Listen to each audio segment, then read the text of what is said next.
On this episode of Home Cooking Overhaul, Nick Pierce is off to Centerville, Ohio to join his family for a special holiday episode. His mother, Laura, is an author, artist, and actress with 3 grandchildren that drew her away from the kitchen a long time ago. She now depends on a caterer to provide even the holiday meals on demand. Nick has sent her on a 5-day vacation to give him time to fire the caterer, bring the camera crew in, and make a homemade traditional Christmas meal for the family under the supervision of a large nutcracker collection. Will this bring about holiday warmth and Yule-time joy? Or will this flare up the Yule log? Find out on this episode of Home Cooking Overhaul. Why would you do that? Quick. Give me the number. Give me the number. No.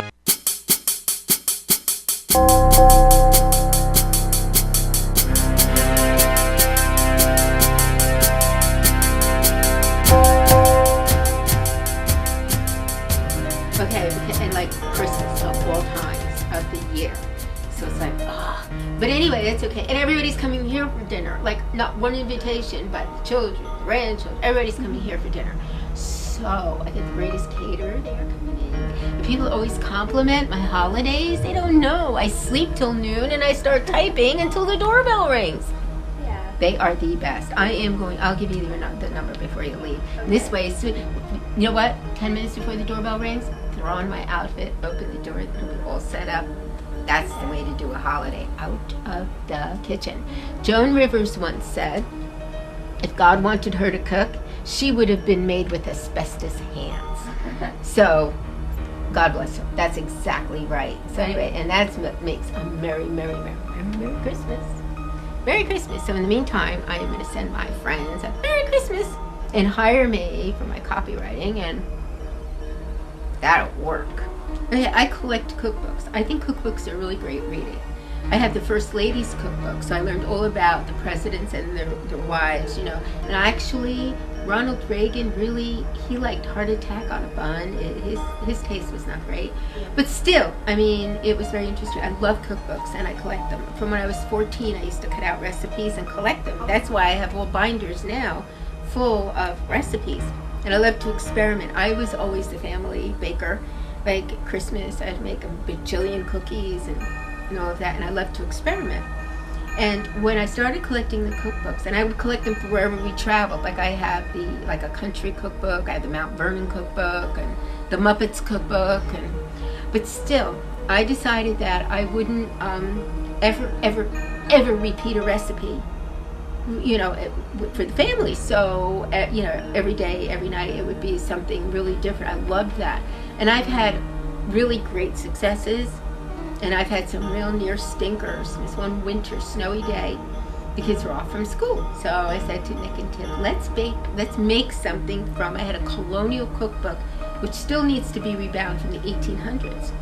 So I looked through, you had to go outside and shoot a possum, or, you know, wring the neck of a partridge or whatever, you know, and defeather it and all that. So needless to say, that put a damper on my creative cooking for that day. But I love to cook, and I love the recipes. I took an hors d'oeuvre class at the New York Restaurant School. And the problem is, I was having company.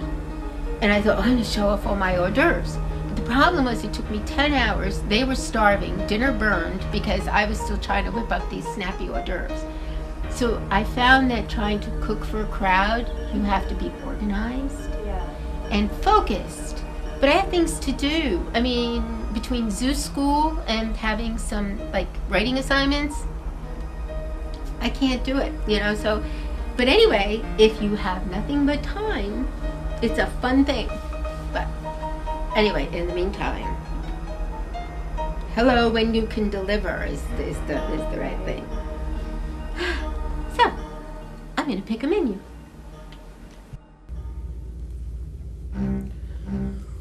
Boy, I know I have my work cut out for me tomorrow. It's going to be a long day. This family really needs me. I better get some rest.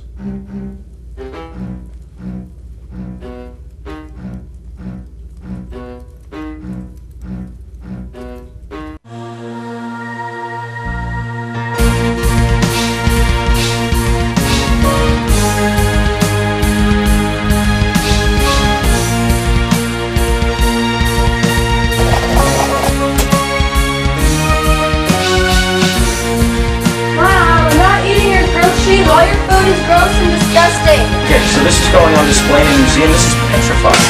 Is it in the pantry or Christmas tree? Everything I touch burns. Use these two.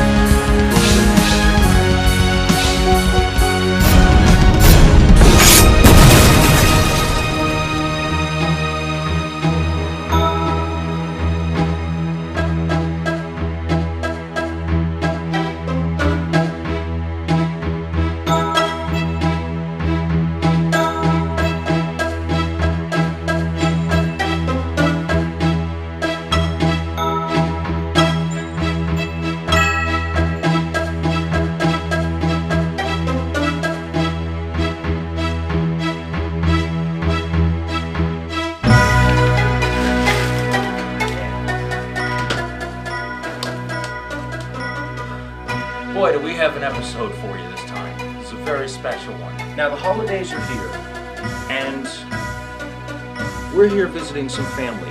My family, my mother, and now she needs to actually learn how to rekindle her passion to cook. She's an artist, she's an actress, and an author. And with all of her time spent on the road, she's resorted to having every family meal catered from somewhere else.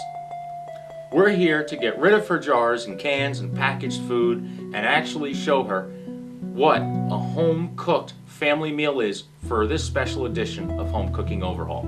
So, I'm taking off this jacket, and what she doesn't know is in a few hours, there's going to be a house full of company, and I am catering this family meal.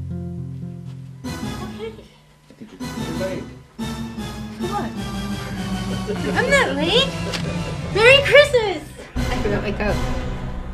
I'm late for church. Oh no, where's my phone? Oop.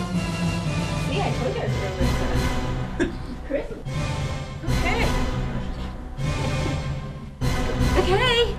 Merry Christmas!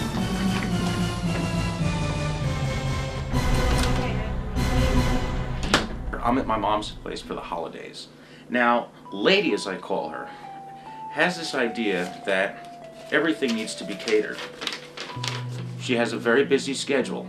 I did take the liberty on calling her caterer and canceling her $173, almost $180, delivery for the family holiday. So, I've actually went shopping and picked up the ham and all the sides for it, including hors d'oeuvres. We're going to start cooking now. But first things first, this kitchen needs to be ready to cook. And the problem is, in what I call the play kitchen, not only is Lucy watching everything you do, as well as the nutcrackers, but the appliances are a little too big to have a decent amount of counter space to cook a big family meal on. So we're going to start taking that out now. And I think we're not just rolling up our sleeves, we're going to have to get down and dirty, because in just 5 hours, company is coming over, and we need to change this kitchen over to cook a meal for 12. So, let's start with getting rid of some of this stuff. All right. The toaster that could cook enough to feed an army, we don't need it. I think we're done with the morning coffee. And as far as the mixer, we're not baking a lot of bread now. So, she is a great baker. But we're cooking ham, not cakes. These are out of here.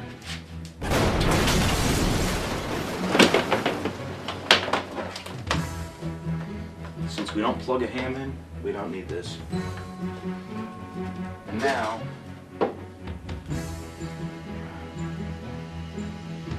I know it's a microwave. Maybe we'll make friends. We'll find out. We'll need plenty of this for later. And let's scrub this counter down. Now the ham is going to take about 5 hours to cook, hopefully not. 350 degrees. Make sure that your oven racks are in the bottom, so you have plenty of room. You're not worried about moving hot racks later. We're going to get this place scrubbed down, and then we'll pull our ham out, and we're going to do this for under $50. See now, what my mother doesn't know when she invited me home for the holidays is that I'm actually here to rekindle her passion for cooking. She was such an amazing cook when we were growing up, but her schedule lately, she's been busy. She's a writer, she's an artist, and an actress, and she's always out. Like now, she left in such a hurry, she thinks that I'm here waiting for her caterer to deliver the food for later, for dinner.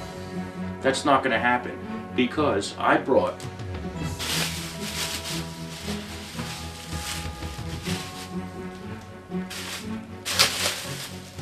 this delicious ham. This is only $33 from the local store, and this thing is going to feed all 12 of us along with all the sides I'm making for a fraction of the price. So I think it's time to get started. Company's going to be here in about 5 hours, and we have a lot to do. Our oven is already preheating. She thinks that this is being catered. No one knows that I'm actually cooking dinner for the holiday. So I hope you enjoy our special holiday episode, Home Cooking Overhaul. Got it. So, let's get started. We have a nice oven dish here. Because it's a very heavy dish,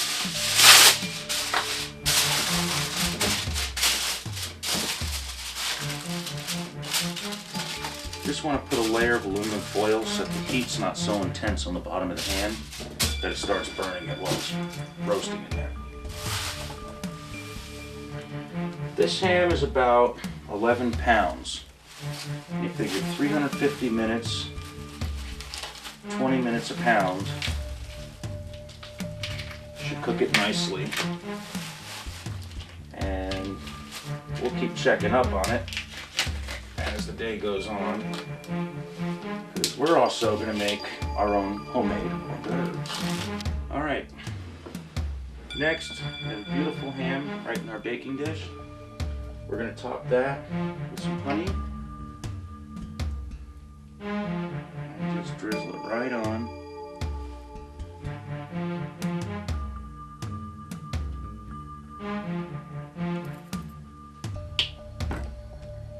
A little bit of maple syrup.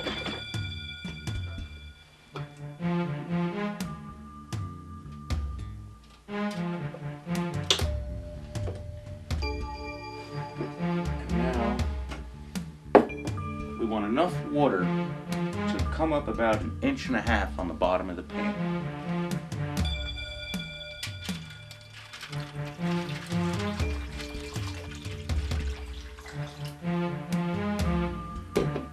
There we go.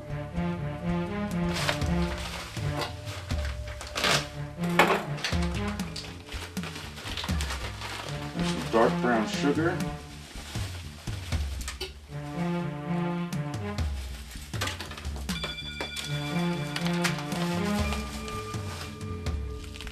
Pile that up right on top.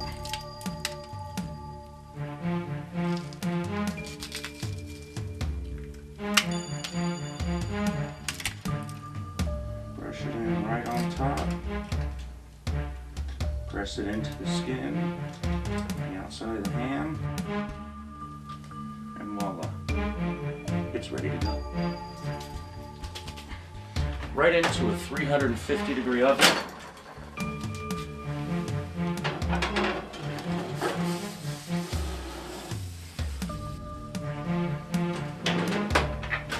For 20 minutes per pound. So remember, this ham is almost 12 pounds.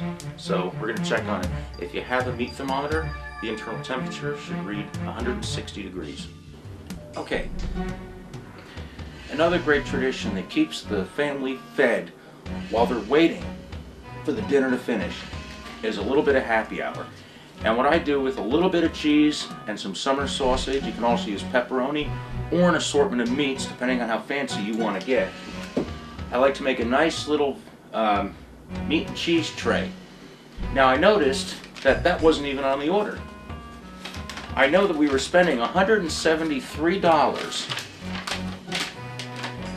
for green beans, salad, dinner rolls, and a ham, and a side of potatoes. Well,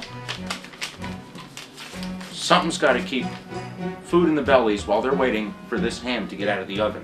And that's exactly what we're going to do. With just a little bit of cheese, some crackers, and some meat to put on them, we're going to have a nice little happy hour. And I think with a nice little decorative plate and a little bit of cheese,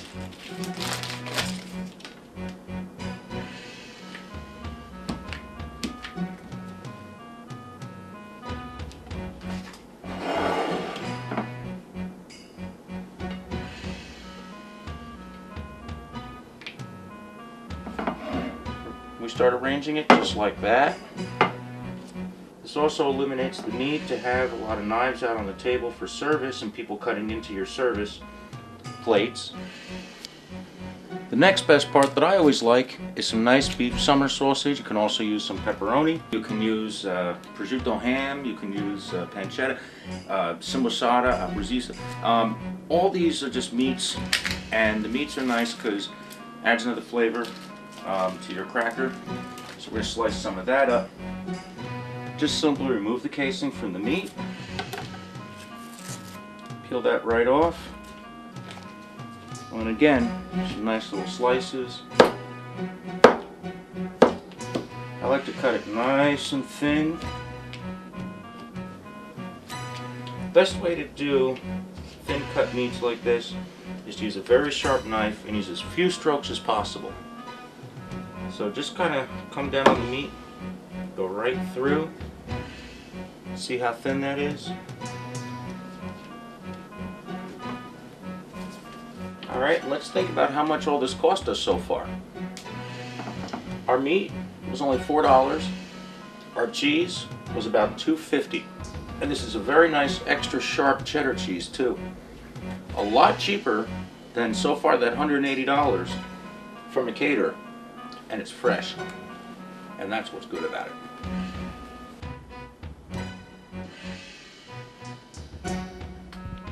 Then we want to cover this in plastic and store it in our refrigerator until the company shows up. So in the meantime, while our ham is going, our happy hour is ready for our company to come. We're going to make some hors d'oeuvres, but before we get to that, we're going to start prepping some of our vegetables we're going to serve. We have some nice fresh green beans and some delicious little baby potatoes. And I got a couple recipes up my sleeve for that. One of the most time-consuming things is whenever you work with fresh green beans, because you want to make sure you start cutting all the tips off. So we're going to go ahead and get those ready now because we're just coming down to maybe the last 3 hours before company actually shows up.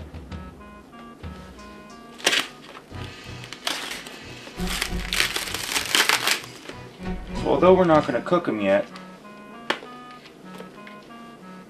it's a good idea to take a few beans, get them out on your cutting board, and you just want to remove some of those stemmy tips. Let's take the last few, give them a nice little trim, and they're done. Take these, drop them right back in there until we're ready to cook them. So of course, we got our cheese, our crackers, and some nice meats ready to go. But one thing nice is some nice hot hors d'oeuvres, especially since it's so cold outside. What I like to do is just take some pre-made pastry dough. If you know what you're doing, you can make it yourself, but there's no need to really do that. You can get it in single sheets, and we're going to make two different ones. We're going to make some cheese puffs, and we're going to make some mini pigs in a blanket. So I just like taking our cutting board, and take our knife, we're just going to come down on it like that, break it down into little strips,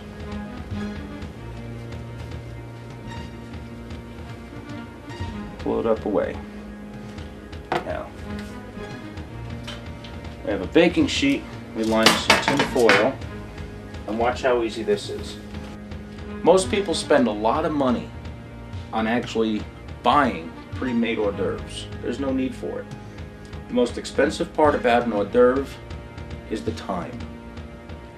And we just take some little mini hot dogs and some pastry dough, and we wrap it pull it, stretch it. Right there. Some little mini hot dogs with some dough wrapped around it. Make a delicious little appetizer, hors d'oeuvre, known as pig in a blanket. And it only took us maybe about 5 minutes to make a dozen of those.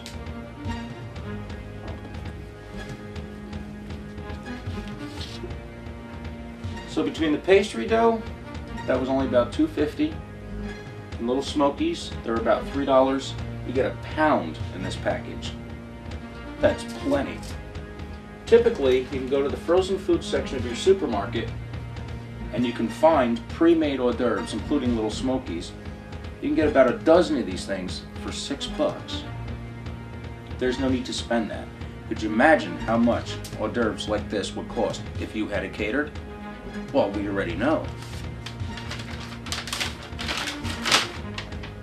The caterer's invoice was charging us $23 for a dozen mini hot dogs. Next up, we're going to make some delicious little cheese puffs. We don't need the best cheese, we just need cheese. And this is where it gets delicious.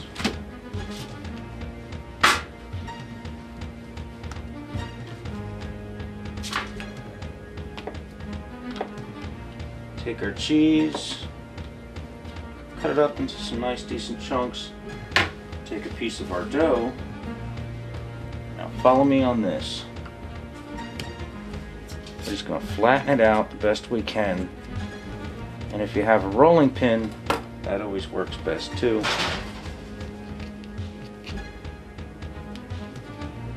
Then we take our dough, mush it around our cheese like that. Drop it right on a tray. It'll bake into all kinds of cool little shapes. And then again, in the oven, 350 degrees until they're brown. Nice little snack. And then just after about 10 minutes,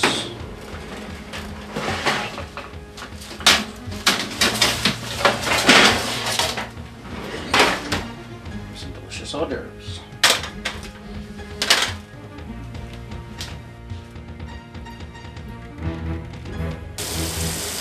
Now a very nice side for this are going to be these little baby potatoes, but you don't want to scrub them.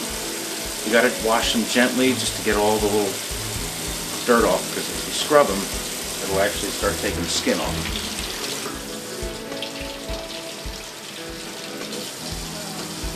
So we just arrange them out on a towel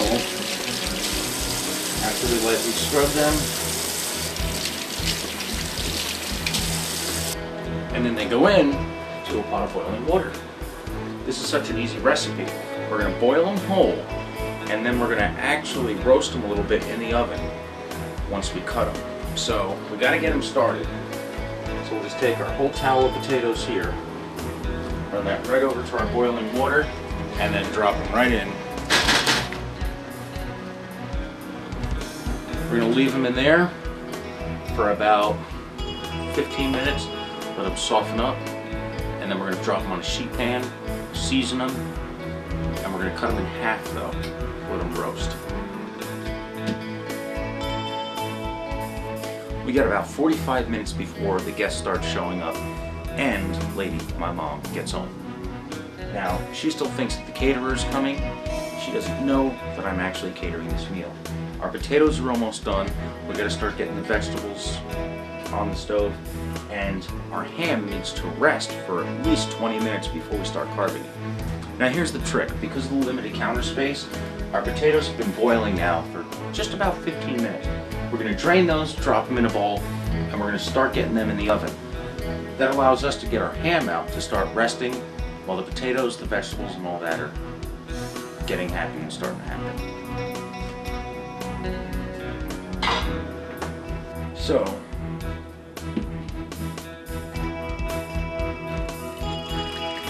We're going to get as much water out of here as possible.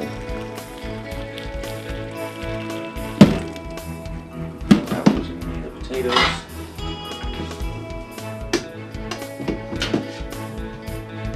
Take our spoon, drop what we got in a bowl. So our potatoes, they're just about almost done, but they need a little bit of time in the oven. Now's a good time to throw them on a sheet pan and get them broiling. We take our sheet pan, we line it with some aluminum foil. We take our potatoes, I know they're hot, we may need some asbestos fingers to deal with this, but an easier way is just to go through your bowl and just slice through your potatoes this way. This way you don't have to handle them.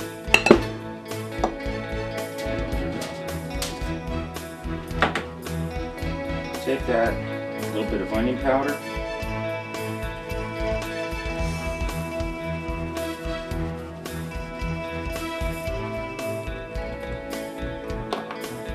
A little bit of rosemary.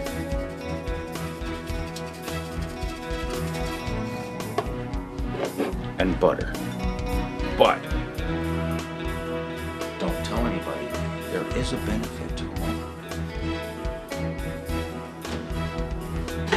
A little RTD contraption here. We're going to take about a half a stick of butter. 2 minutes, we're going to start this thing up. This is the easiest way to melt butter. This is one of the only things I really like to use a microwave for. You don't want to count on it for any freshness, you don't want to count on it for any quality, but definitely for just kind of heating something or just melting something. Now I know I said it for 2 minutes, but we could check in on this. Here, let me show you.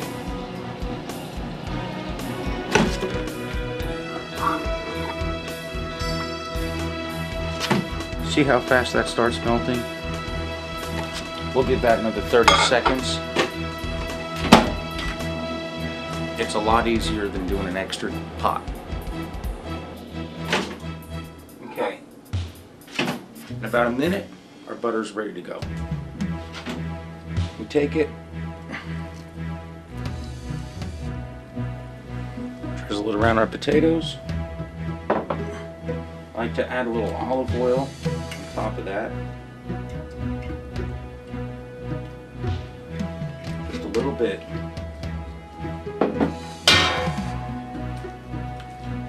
Toss that with our seasonings. And then we add pepper,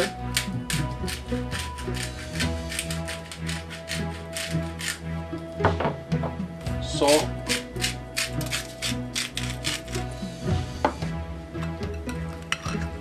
a nice little turn.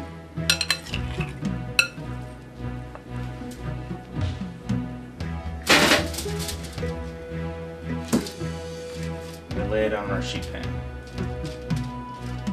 Make sure that all of them open up the way you cut them. We have our ham. Our ham has been in here now for a couple hours. It's done. We're going to make sure that before we cut our ham, slice it, we let it rest.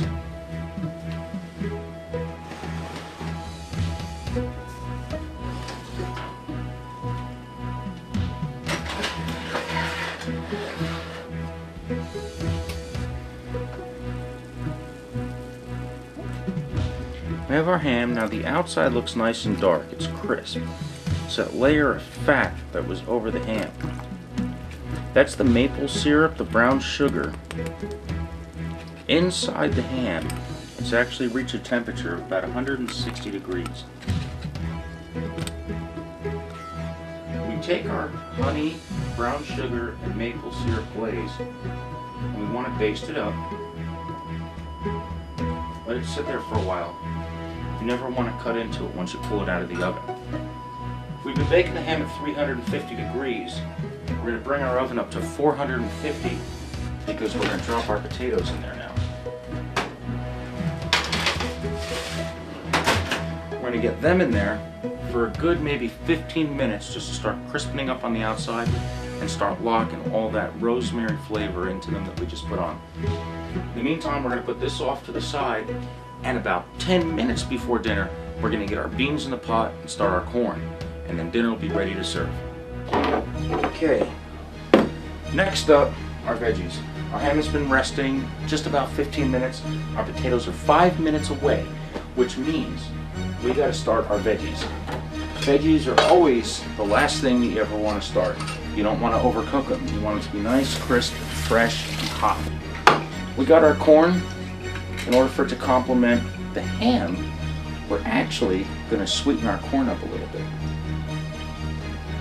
We're gonna take our juice from our corn, without squeezing it, pour it into the measuring cup. We want the remaining juice in the corn in our pan. As we're cooking it, we're gonna add that corn juice from the can back into it. Take our corn, a little bit of maple syrup,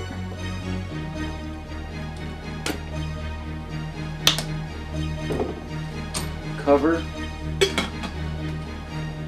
We're gonna drop that right on our back burner. Next, beans. You never want to overcook the beans. Biggest mistake that people make is making soggy beans. A little bit of water in the bottom of our pan. We're going to do something a little special with our beans though. As you remember, after we dropped the ham, we got our beans all ready.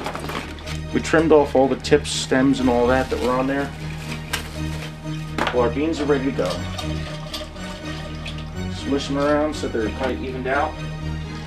In the refrigerator, I don't know why, but there are some diced pimento peppers. Well, we're going to enjoy some of this. We're going to take some of our pimento peppers. Pimento. There we go. Add them right in there.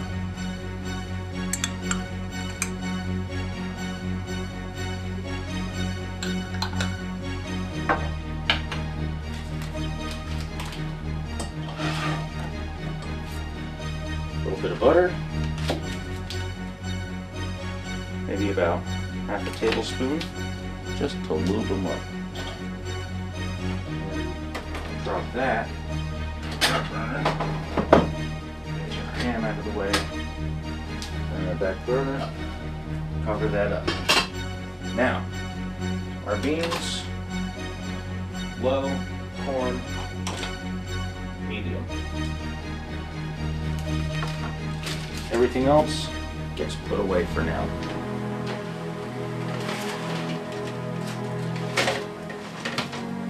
See how nice our potatoes look. Those look done. Nice, crisp on the outside, soft and tender on the inside. So I doubled up a little cutting board system here, and we're going to start slicing our ham. We'll let the ham rest for a good 20 minutes and all the juices are sucked back into it. So, the hardest thing is actually getting the ham out. A couple contractions.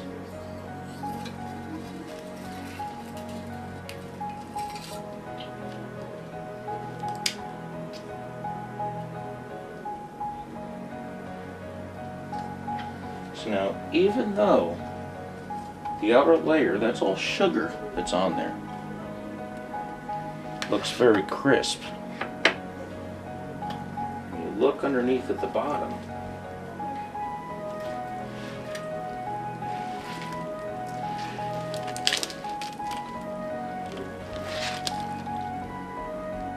there you have it.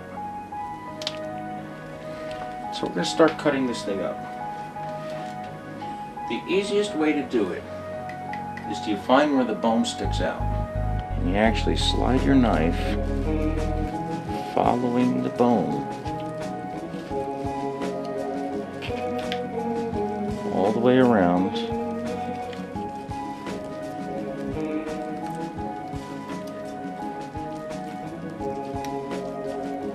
Just like that. Now you know you have a tender and perfectly cooked ham.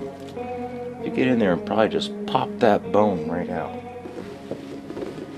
We're going to deploy the help of a paper towel because it is hot.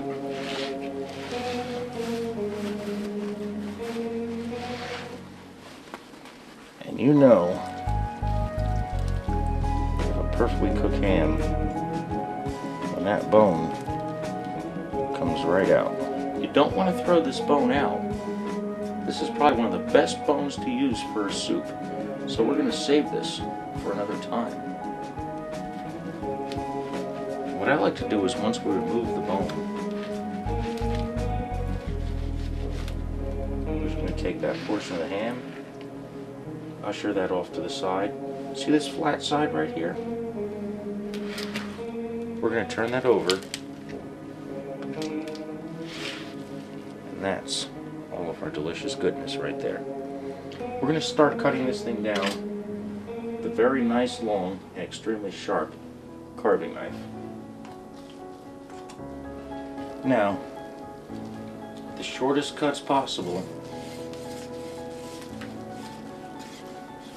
Sliding your blade through the ham that way.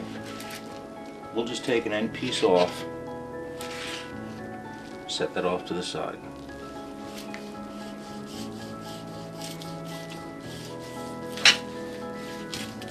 There you have it. Look at that ham. Juicy. Get a close up of that blade. Hitting that with that juice running out of it each time. Still smoking. That's a perfectly cooked ham. Alright. I'm going to cut it while I slice this thing down. Cut a nice piece here. Again, nice long even stroke right out, and we add it to the pile just like that. Now that's a perfectly cooked ham. But aside from the meat, we can't forget about our veggies. So let's get over here. We have our potatoes. There, take them the other way. But we can't forget about our veggies, our potatoes. Take our potatoes. Isn't that easy service right there? Ready to go. Our steamed green beans with pimento and garlic. And we have our delicious maple glazed corn. It's all going to be on the table here in a little bit. Oh boy. Nick! Hey, hello, did you let them in? Because everybody's going to be here in like no time at all. Here, put these put them under the I got to wrap a few more things for the kids. Something smells great. Weren't they nice? They're nice people. Aren't they the best? So you all set? Did you get them set up? Did you leave them like, tell them where everything is? Did you? Oh, the table is wonderful. Are you good? Talk to me! I hate when I talk to you. Just talk to me! Hello? Yeah, I know. It's a great out. I know it's a great look you like. I know that. I get it. I took the liberty of canceling the caterers. You didn't. Yes. Why would you do that? Quick. Give me the number. Give me the number. Give me the number. Let me show you. Let me show you. No, you don't understand. Lady. No. Merry Christmas. Come here. No, Merry Christmas. No, you can't cancel. No, you don't understand. Because if you have a house full of people coming, everything is all set up. I know that. But no. You know what? On your next birthday, I get the presents. And how dare you? Because I'm letting you live. Why did you cancel? Look. Look at all the counter space you have. Where did it come from? It was underneath everything that was here. What was wrong with what was here? You couldn't cook. No, of course not. And That's look, the idea. Look, ham. Your potatoes are in the oven. There's fresh vegetables. We're not having a caterer. Where did this come from? You're about to get married soon. Well, yeah. So you need Where did this come from? You need to learn how to cook again. I cooked once, and Are all these mine? No, not until you tell me what you did. Tell me what you did. Well, you just need to sit down and relax. The table is all set, ready for you to go. What did you do? I cooked. Are you gonna tell me how? I'm going to show you. You want me to sit? It may be a long story, yeah. Got wine? I'll get you a drink. Can we cancel something? It was $173.47. It was not a bargain because this whole meal, you forgot to put hors d'oeuvres on here. Good thing we had a little audit. We did? Well, actually, I didn't call your catering cancel. My producer did because I don't have a voice like yours. So I had the producer call to cancel the caterer. You're never gonna talk to me again. But you're gonna love dinner and so will your family. You're my family, and I really... You're not invited anymore? Sit down, have some cheese and crackers and some hors d'oeuvres. Dinner will be ready in 20 minutes. Sit in the chair. Your wine will be there. Where's my stuff? We sent it away. I had a nice pile of paper. It'll be back. I had a to-do list. And where are my paintbrushes? I have paintbrushes on the counter. Do you want your wine? Oh, yeah. Have a seat. Sit down. Can you feel it? And I think we're done. The meal hit the table just as company's about to walk through that door.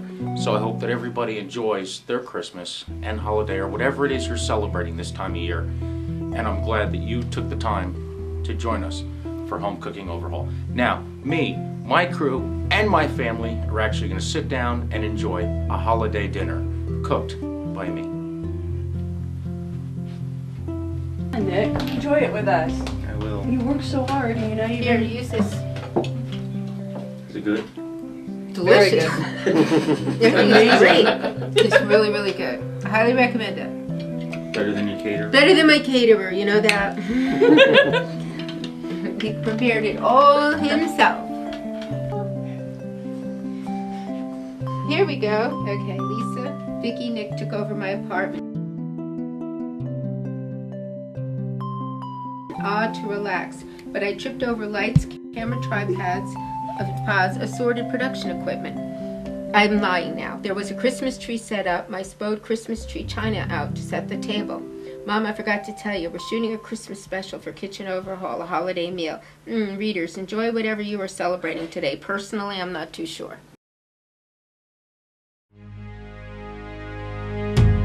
On the next episode of Home Cooking Overhaul, Chef Nick Pierce visits Dayton, Ohio to help out a single bachelor fresh out of the nest.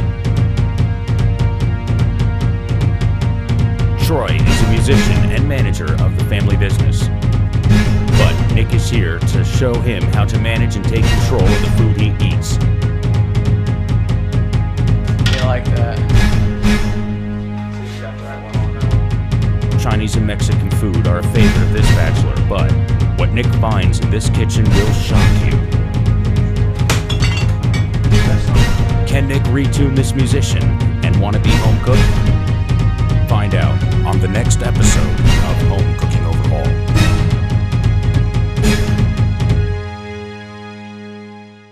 If you or someone you know would like to be on Home Cooking Overhaul, please visit nickpiercefood.com.